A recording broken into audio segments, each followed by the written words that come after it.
Good evening. Thanks for joining us. I'm Richard Gearhart. You're watching a special edition of KSBY News on Facebook. This is called Beyond the Headlines, where we will be talking in depth about some of the issues surrounding the Kristen Smart murder trial. We want to take you beyond the daily reporting and dig deeper into some of those issues surrounding the trial. This case is complex, more than 26 years in the making, and there is a lot to talk about. So to get you caught up to speed first on what has happened so far this week in court. There was no court on Monday due to an absent juror. On Tuesday, the defense for Paul and Ruben Flores rested their case. Before resting, the defense called former San Luis Obispo County Sheriff's Detective Henry Stewart to the stand.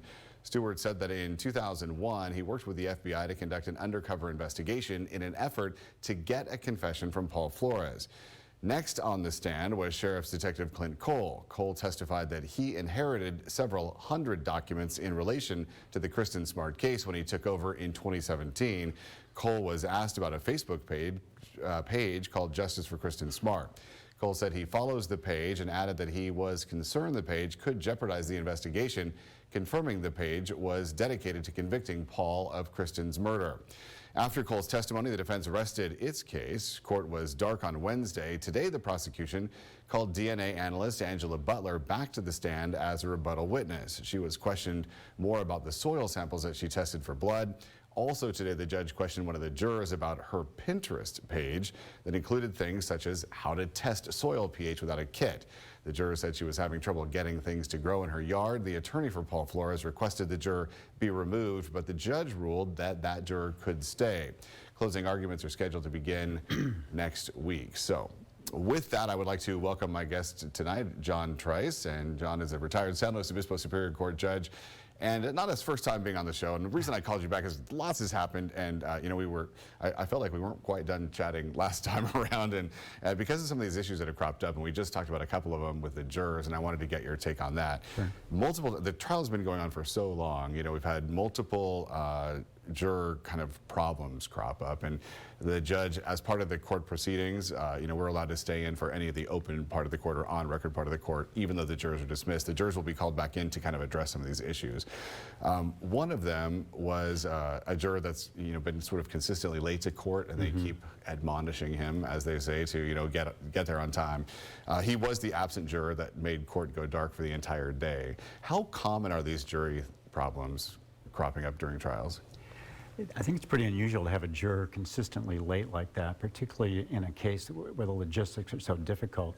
As you're well aware, there's two separate juries. You've got 24 people just to start, and then I think they each had 8 or 10 alternates. That's a lot of people to sort of corral every single day. And if you've got somebody that's consistently late, you're just, in my opinion, asking for trouble. I mean, I was quite frankly sort of surprised that the judge at some point, particularly late in the trial where now you know you have 3 or 4 alternates left, hasn't dismissed that person. But I guess it's gone well so far, but it's... Yeah, she talks about the, you know, her reasons. Obviously, she has to, you know, talk to the other attorneys about it, and she says that, you know, he has shown improvement over time, et cetera. You know, we've had a couple of other issues crop up though that I think are just personally, you know, and some of this is just my personal opinion. I'm, you know, watching the trial and learning as we go. One of the jurors actually had a conversation. So the witness, a defense witness, was on the stand.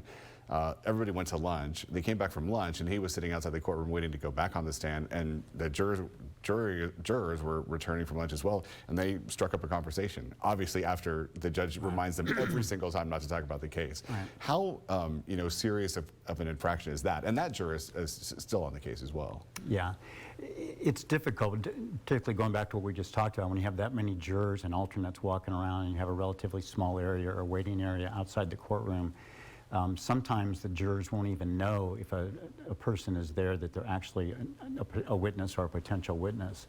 That particular situation, since they knew the person was a witness who was going back on the stand, it's very unusual.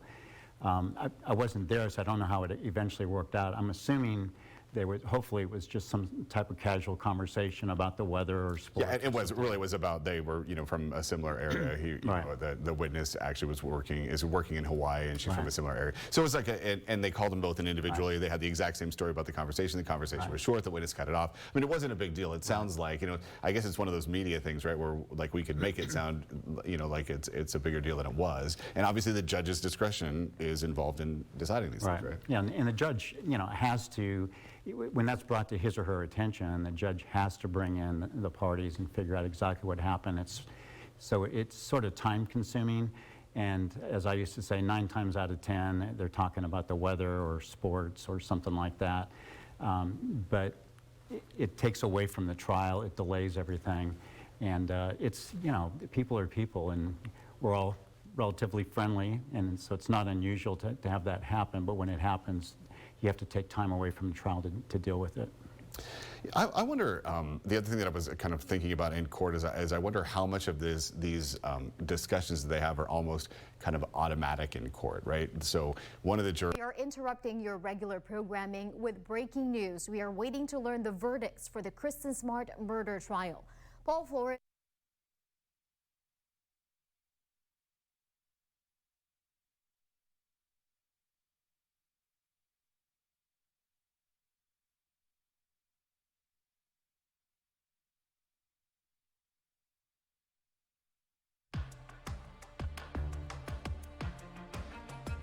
Good afternoon, and thank you for joining us. We interrupt your regular programming with breaking news. We are learning the verdicts for the Kristen Smart murder trial. Paul Flores is charged with first-degree murder, and we just heard from a Cruz in the courtroom right now that he has been found guilty of first-degree murder. He caused Kristen's death while in the commission of or attempt to commit rape. Paul's father, Ruben Flores, is charged with accessory after the fact. The two were charged in connection with the disappearance of Kristen Smart in 1996, and after 26 years of investigation, Paul and his father, Ruben, were arrested in April of last year. Their trial began this July, and as I have mentioned again, Paul Flores has been found guilty of first-degree murder. We are still awaiting the reading of the verdicts for his father, Ruben Flores.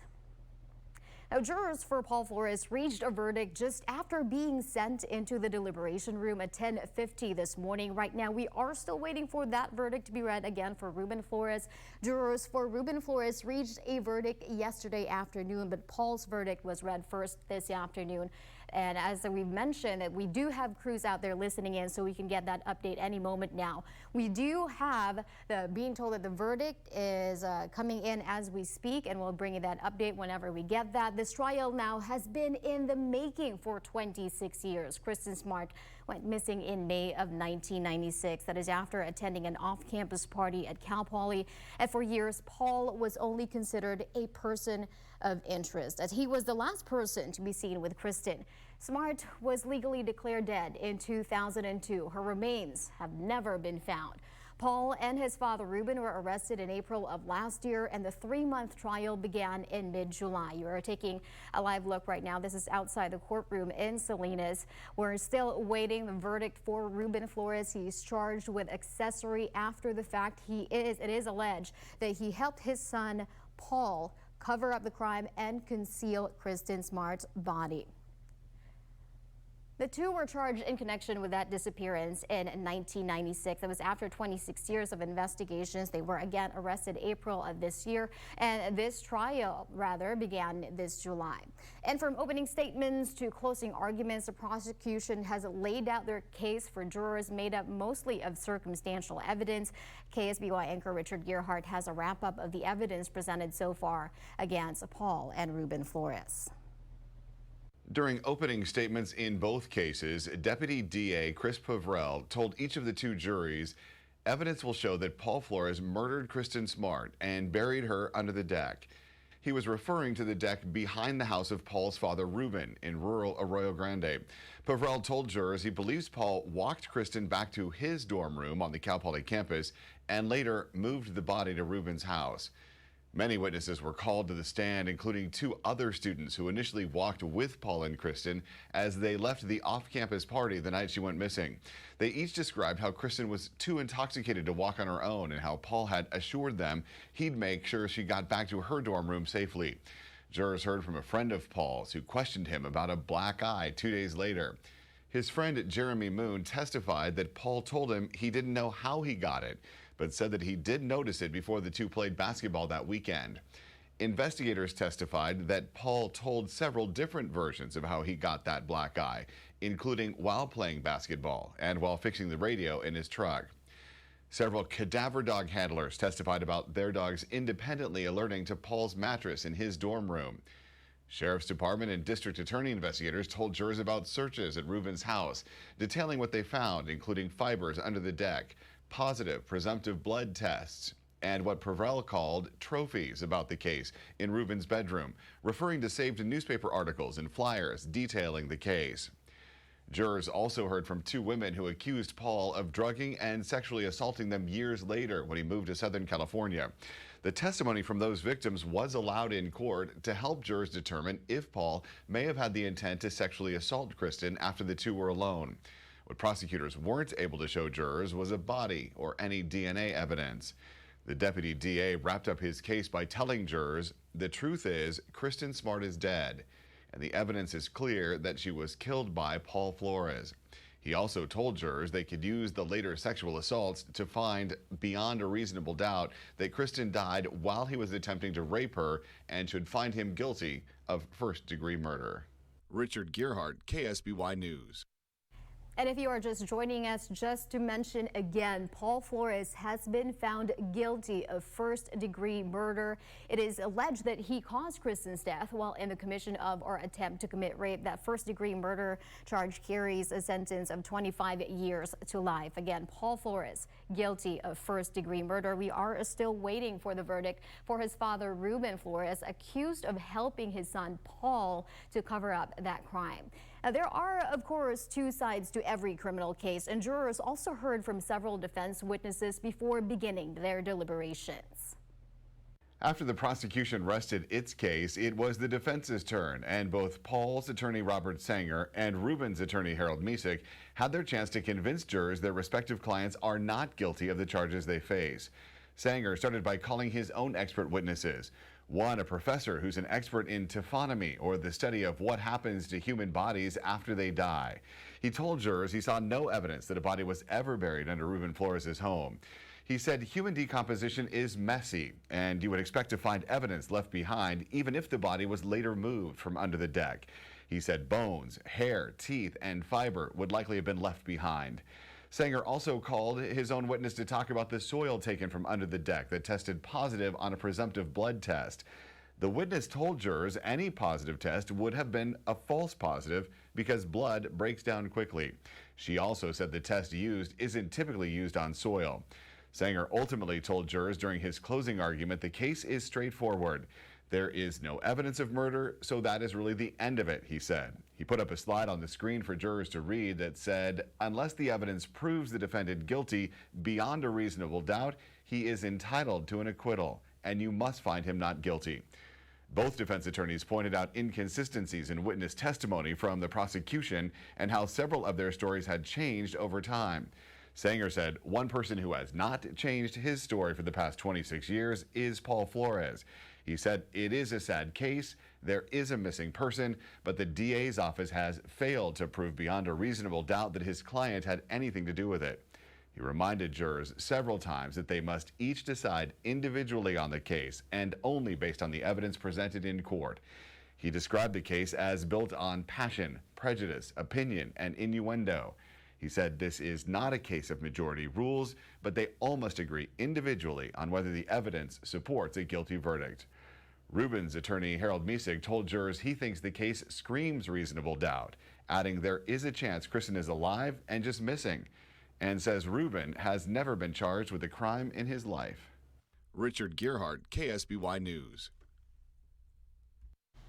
I want to take you back out live. This is outside the courtroom in Salinas, where again the verdict for Paul Flores had just been read, found guilty of first-degree murder. And we are finding out the sentencing for Paul Flores will be on December 9th. That's at 9 a.m. So we will find out whether he will spend 25 years to life. That is the sentence that is connected with the first-degree murder charge that he had just been convicted of. We are still waiting, though, for the verdict for his father, Reuben Flores, to be read. said the jurors for Paul Flores had just been excused and they can walk out of the courtroom any moment. Now we are waiting to speak to those jurors if anybody would like to give us an insight on what it was like deliberating inside that courtroom there and talk about the evidence that were presented. In the meantime, though, we are waiting again for Ruben Flores' jury verdict to come down. We do know that he is charged with accessory after the fact, so he is accused of helping his son, Paul Flores, conceal the body of Kristen Smart. And now that we are all caught up with the most recent activity in the case, though, with the verdicts of guilty for Paul Flores in so far and what has happened in court, we want to take a moment to get you caught up on what has happened up to this point with a timeline again from Richard Gearhart. He is recapping the investigation. He has been following this case through and through, and he's on his way to Salinas right now with more information for us. But here's a look back first. Paul Flores and his father Ruben were arrested in April of 2021, nearly 25 years after Kristen Smart was reported missing. San Luis Obispo County Sheriff Ian Parkinson announced the arrest during a press conference on Cal Poly's campus, the last place Kristen was seen alive. We discovered additional evidence to confirm that Paul was the suspect. Paul was reported to be the last person seen with Kristen before she disappeared. During the press conference, Parkinson laid out a timeline leading to the arrest. He explained that in late 2016, investigators got a hold of evidence that identified Flores as the prime suspect in Kristen's disappearance. Then in 2019, they interviewed at least one new witness that had not been previously interviewed.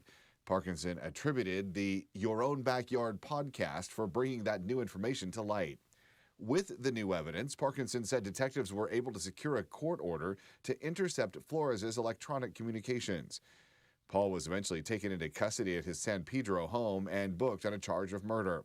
His father, Ruben Flores, was arrested on suspicion of being an accessory to the crime. A preliminary hearing was held last August where more than 24 witnesses testified. In September, Judge Craig Van Ruyen ruled that enough evidence was presented during the preliminary hearing to move the case forward to trial. At the end of March, Judge Van Ruyen granted a change of venue request for Flores' case, saying he didn't believe they could receive a fair and impartial trial in San Luis Obispo County for multiple reasons, but mainly due to the years of publicity of the case and the county's size. Monterey County Superior Court Judge Jennifer O'Keefe has been selected to preside over the trial, which will take place in Salinas. Paul Flores remains in custody and, if convicted, faces a sentence of 25 years to life. Ruben is currently out of jail and, if convicted, faces a maximum sentence of 3 years. Richard Gearhart, KSBY News.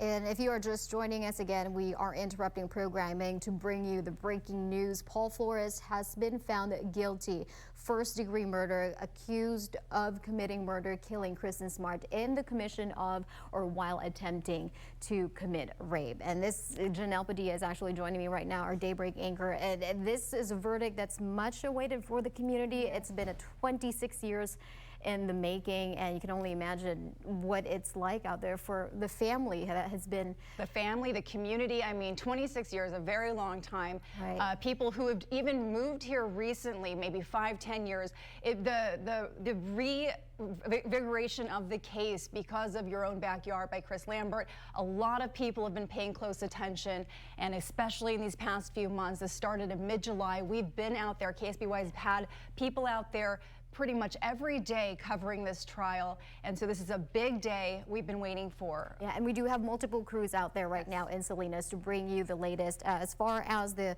verdict for Ruben Flores, the accessory after the fact charges, it looks like we're not going to hear that verdict until about 2 p.m. today, so we are waiting for the jury to reconvene again. It looks like we are awaiting for one more juror to show up for Ruben Flores so that the verdict for Ruben can be read. In the meantime, again, his son Paul, who has now been convicted of first-degree murder, the sentencing for him will be December 9th at 9 a.m. We'll bring you the latest on that as well. Now, we have sifted through thousands of pages of documents related to the Kristen Smart case, and we also know that a protective order issued shortly after Paul and Ruben were charged kept documents sealed and also prevented those involved from the case from speaking out about it publicly outside of the courtroom.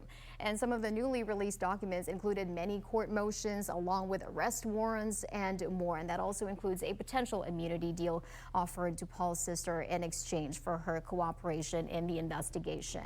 We also learned about a series of notes investigators say were kept by former San Luis Obispo County District Attorney Gerald Shea.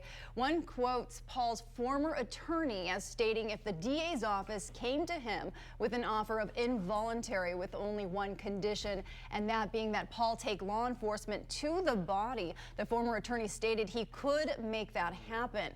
This information was not allowed to be presented before jurors during the murder trial.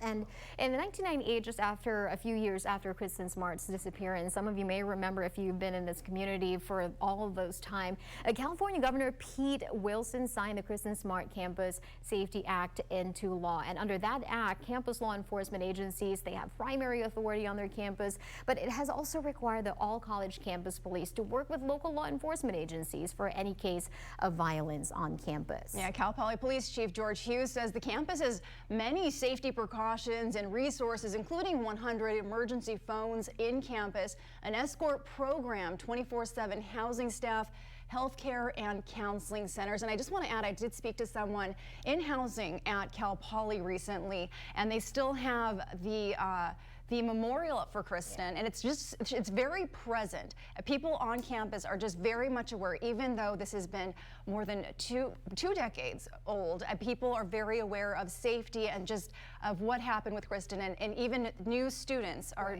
very much paying attention to what's happening today. Yeah, and we have spoken with those students too as this case progressed and the trial went on, and people at Cal Poly, the students, especially female students, have talked to our reporters about how ever since they became aware of what happened with Kristen and the whole case, they have really taken safety really seriously, and even students who weren't even born yet exactly when this happened. Yeah, the presence is very strong, and even now I know there's going to be a lot of emotion today at Kristen's old dorm room and just on campus, because this has just been such a big story and tragedy, and it's going to bring a lot of people peace to know the verdict today. The verdict is finally in, and we again still waiting for Ruben Flores's juries to convene, and so that the verdicts will be read. We do have our anchor Neil Aber also in the courtroom as Paul's verdict was being read. That Paul Flores did not react. This is coming from our crews in there. That he did not react when the guilty verdict came down. His father Ruben was seated directly behind him at the time, and he also did not react to that verdict. Several of Kristen's family members also inside the courtroom. Kristen's mother and sister cried for several minutes after the reading of the verdict. And as you can imagine, Janelle, this family has been waiting for answers for 26 years. And it has finally come to this moment. Absolutely. And, you know, even in Rio Grande, there's just a lot of tributes and events are happening even now. I mean, we weren't sure when this verdict was going to come in. There were delays. The court was dark a few days last week. There was a juror that was dismissed in Ruben's case, and people were anticipating that was going to delay this verdict even further. So a lot of people, you know, paying very close attention right now. Yeah, and you mentioned that one of the jurors was had to be replaced with an alternate, because that juror came to the judge that found out that that juror spoke to a priest about some spiritual guidance for this verdict. But that, like you said, did not really delay this process, it looks like, even though they had to start over on Friday. They were just sworn in last Wednesday, so a lot of people anticipated them getting caught up, but it did not take very long for Ruben's jury to reach their verdict. Right. And we are also hearing again from Neil inside our courtroom. He said that in the courtroom that the father and brother of Kristen, they do appear to be relieved after the guilty verdict for Paul Flores was read, but did not really show any other reaction aside from that. And like I said earlier, the sister of Kristen Smart and parents did cry for several minutes after that. Paul's mother, though, was not in the courtroom for the verdict, but Susan Flores, Paul's mother rather, Susan Flores, was not in the courtroom for that verdict. And it looks like we are waiting for Ruben's verdict to come down at 2 o'clock in just about 5 minutes here, 2, 3, 4, 5 minutes. So we should keep you updated on that. We do have multiple crews out there. Richard is on his way. Jacob is also there, and also Neil, of course. And we are going to have people on campus at Cal Poly and in the community just to get reaction, because like we've said over and over again, people have been here for decades waiting to find out what happened to Kristen Smart, to get that sort of closure. And even people who are newer to the area, this is definitely a story they've been following, renewed by Chris Lambert's Your Own Backyard podcast, and all of the developments that have happened in just the past couple of years. So much speed has been, it's been just really picking up in the past couple of years with a lot of the law enforcement and discovery and things like that. Yeah, for a long time there was barely any progress in the case, and it all started ramping up after we heard about the podcast. I do want to bring up, though, that for the Your Own Backyard podcast, as you mentioned, the attention in the case was just much more than Central Coast residents. It has also hit national news because of this podcast that Janelle was just talking about, Your Own Backyard, and that really kind of gathered more people around the community and around the country to tune in and to understand what was happening, what happened 26 years ago with Kristen Smart. Richard Gearhart, for his Beyond the Headlines series, which delves deeper into the Kristen Smart case and the trial. He did get a chance to speak with podcaster Orchid resident Chris Lambert, and he talked about how really he got it so interested in the case. And if you, I'm sure you've also listened to the podcast where he was talking about he just seeing the billboard in the community in Kristen Smart, and that really got him started. I do believe that we do have a clip of that interview with Chris Lambert for you so that you could listen as to how he expressed his desire to cover this story for Kristen Smart and see it to fruition today. Just from his own curiosity, and then eventually just caring about the family so much. It's been overwhelming, and I told somebody that the other day, and they said, "What's overwhelming about it?" And I just couldn't even articulate it anymore. Again, I wanted to thank you folks for joining the live stream, and in just a few more minutes we're going to have the verdict, the remainder of the verdict. But so far we got that Paul was found guilty of first-degree murder. We've all been waiting for this to come to fruition, not as much as his family. So glad to hear that this is all wrapping up, and we'll go back to the stream. Make sure to like and subscribe, and don't forget that this month is National Domestic Violence Awareness Month. So get yourself aware and reach out and be a friend, be a good listener, and reach out and find some resources out there. People leaving flowers, and that's just really taking a pause and just remembering Kristen, so you could really see how she has been ever present in this community. Right, and just going back to Chris Lambert, I did speak with him a couple years ago when his Your Own Backyard first came out, not these newer episodes.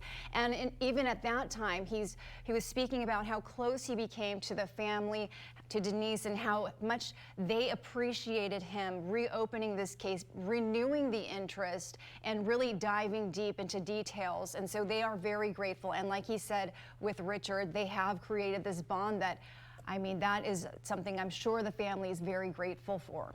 Absolutely. And, throughout this case, we have wanted to speak with experts who can tell us a little bit more, a deeper insight, like I said earlier, as to how this case has progressed. We also wanted to help our viewers, learn. And during the trial, we have created a show, the Beyond the Headlines. Richard Gearhart, he spoke with experts outside of the case. It's a 30-minute show that we had every Thursday. He spoke with retired judges, prosecutors, fellow reporters, investigators. He did give us really a good insight on what was happening inside the courtroom. Richard himself, one of the many reporters and anchors inside that courtroom as that trial was progressing. And you want to take a look at some of those interviews. I've been sitting in court, and really there are some things are catching me by surprise. Maybe they shouldn't, but they are. Is that kind of odd that our county's had 2 cases? And tell me kind of a little bit about how that works once you get moved to another county. So any case that has a lot of pretrial publicity, you can normally anticipate, as a prosecutor, for instance, that there's going to be a motion for change of venue. Change of venue is unbelievably rare, as you well know. Even the O.J. Simpson case didn't have a change of venue. You see it in smaller counties like ours. Ours is a sort of a medium population county. But if you have a smaller county like ours and there's a lot of publicity like the Krebs case or like this case, you can anticipate that motion. And I wasn't surprised at all to see it moved. Is it common to have 2 juries in one case? Well, one, it's more efficient that way because it's very expensive to put on a trial of this magnitude. And there's the same witnesses, and it wouldn't make sense to have 2 separate jury trials because that would mean that the witnesses would have to testify twice. So I see why they're doing the 2 jury system.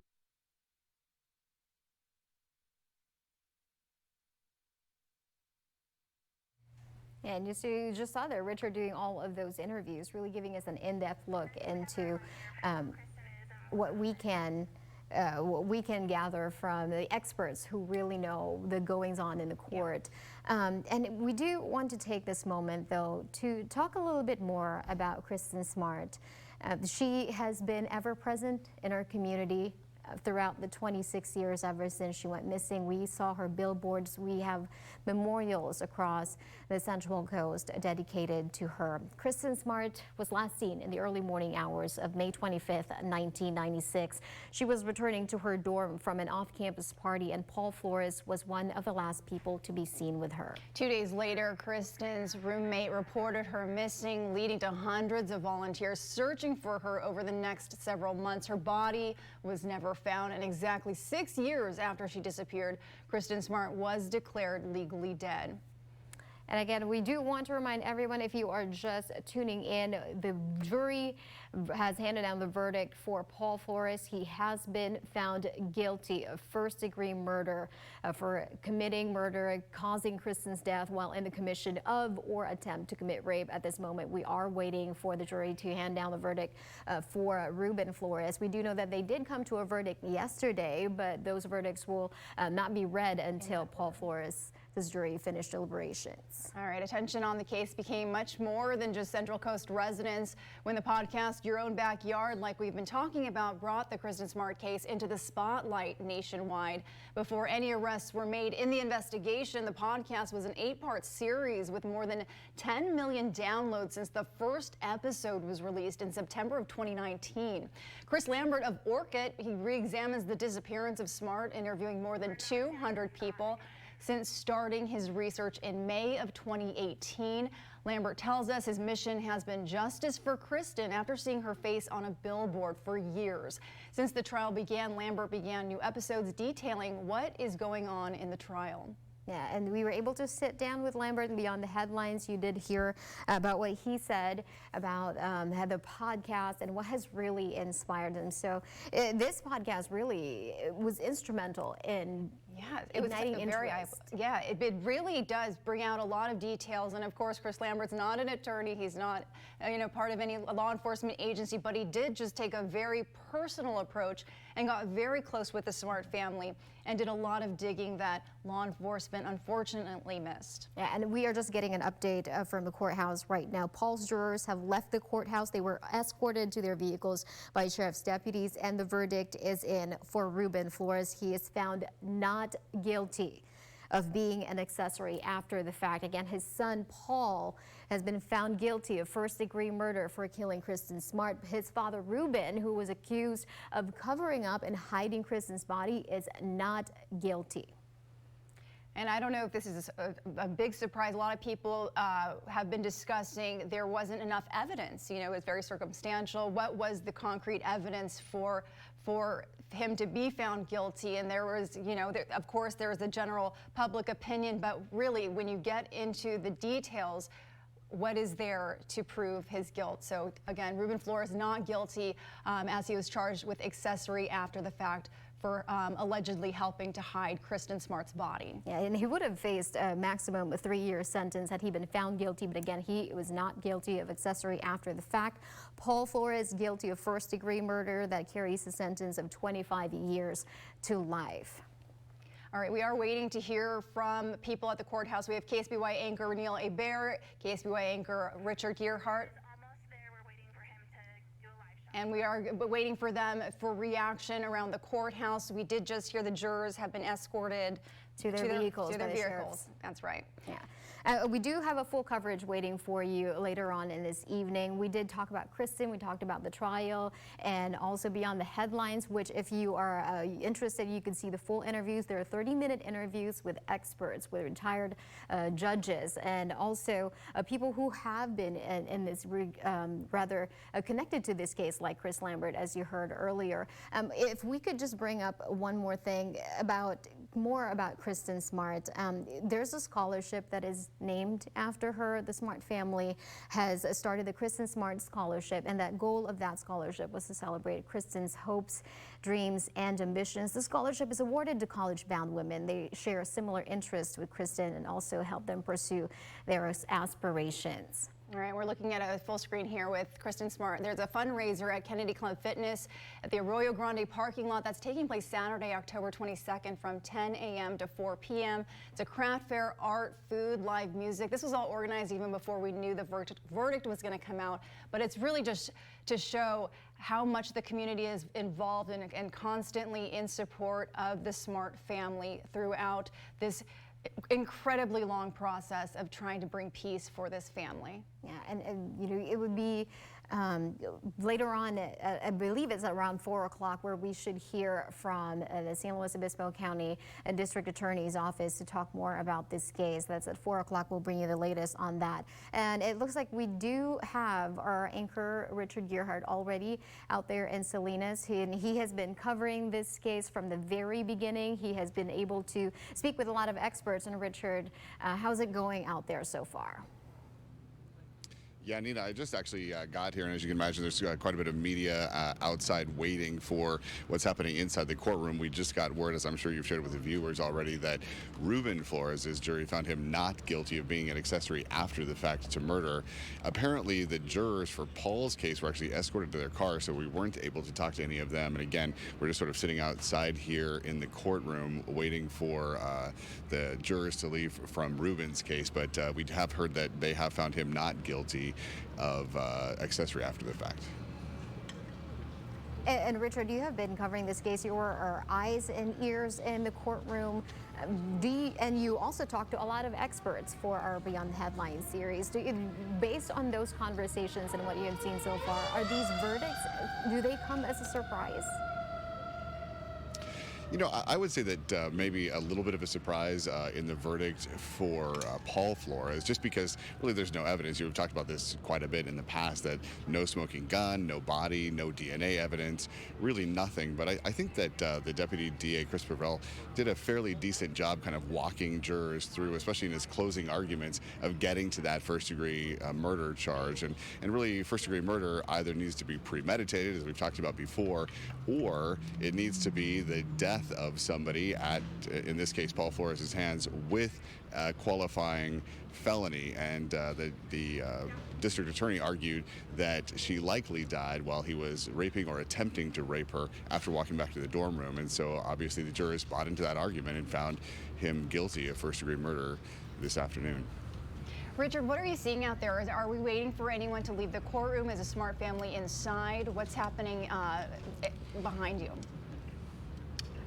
So far, I think the Smart family is still inside. I see Jacob Dizon actually walking out right in from the courtroom, so I'll try to get some more information from him. Literally, I walked right up and started talking to you as I arrived at the courthouse today, so we'll get some more information from inside the courthouse, but plenty of cameras out here and kind of waiting for someone to come out of the courtroom. But again, we heard that the jurors were actually, from Paul's jury, actually escorted back to their cars so that they weren't kind of facing the media this afternoon. That's why we were hoping to kind of hear from the jurors. Obviously, they had an inside look at the case and can tell us a little bit more about what went on in the deliberation and what was it that the evidence that really convinced them to find Paul guilty. Yeah, I think a lot of people were anticipating maybe a verdict even sooner than Ruben Flores. Ruben's came in a little bit earlier, even with that delay that we spoke about, having a juror dismissed and having to swear in an alternate.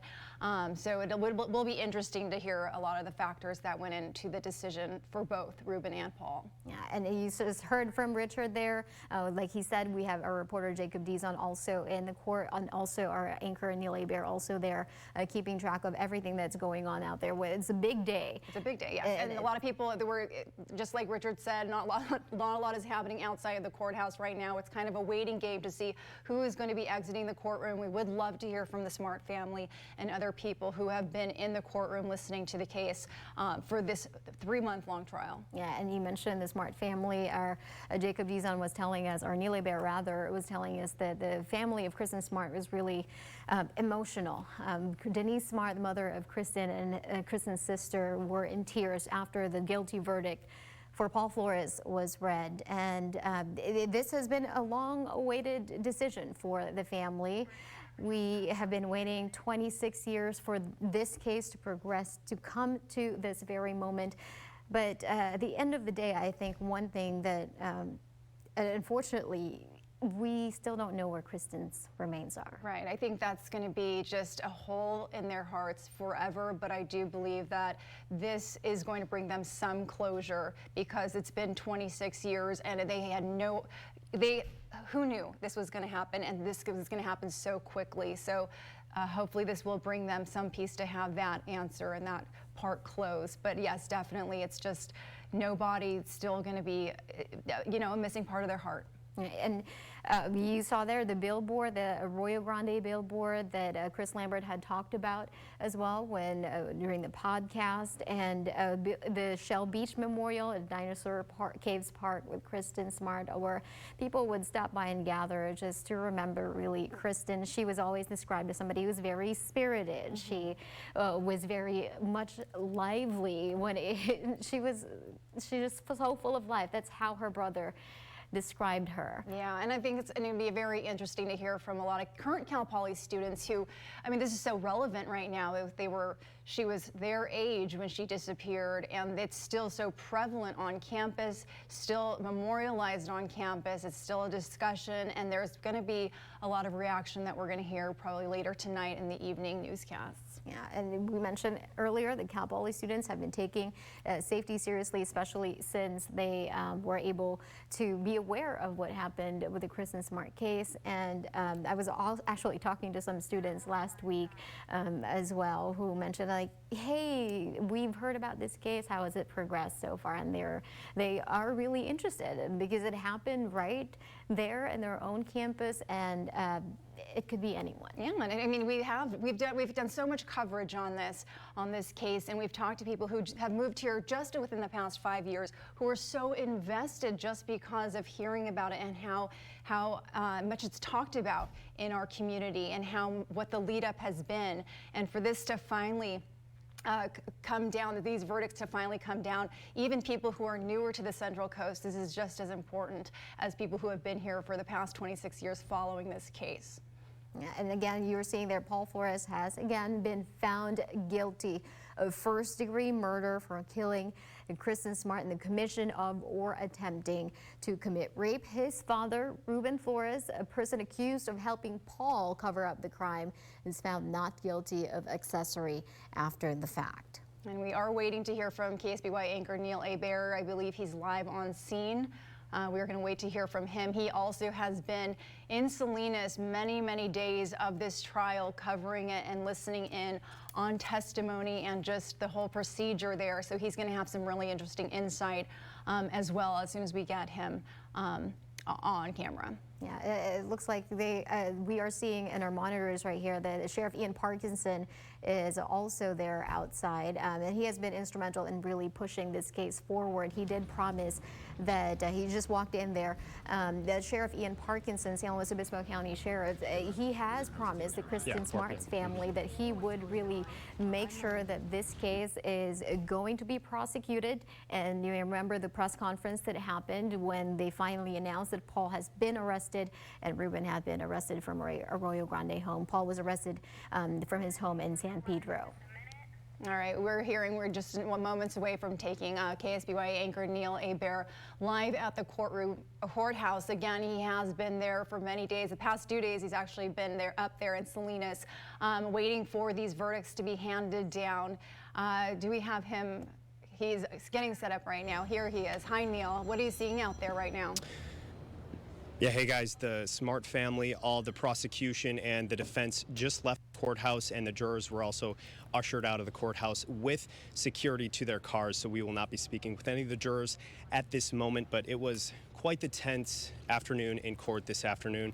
The family of Kristen Smart was there. Denise, Stan, brother, sister, and Denise both broke down in tears for several minutes after that first-degree murder charge was released to the public and us in the courtroom. And Dad, Stan, and the brother were stoic throughout the entire way, and just a lot of emotion throughout the entire day in court today. The verdict for Paul was read at 1:37 this afternoon, and the jurors were excused at 1:42. And we went back in for that second verdict of Ruben Flores for accessory after the fact, not guilty.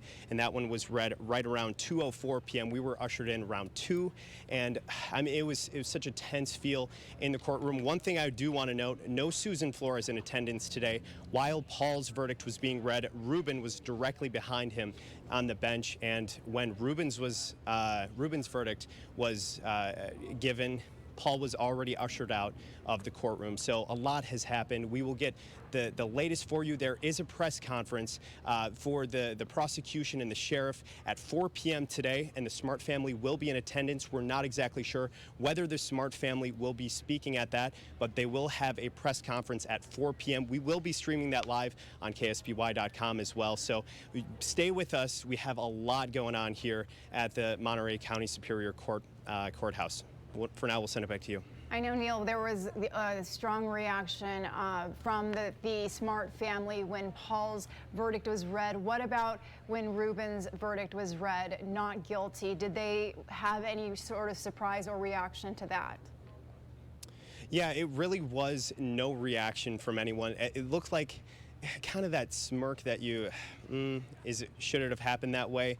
That's what I kind of got the vibe from after Ruben's verdict was given. After Paul's was given, Stan and the brother of Kristen Smart both gave that same sort of smirk, more of a relief in a way. After 26 years of not knowing what was going to happen, it happened, and I know there was a lot of relief on that side, a lot of disbelief in Sanger's side. We're actually going to head over here. It looks like Robert Sanger is exiting the courtroom, and I'm not sure if he's going to speak with the media at this point in time, but we'll put a hand in there and see if anything happens.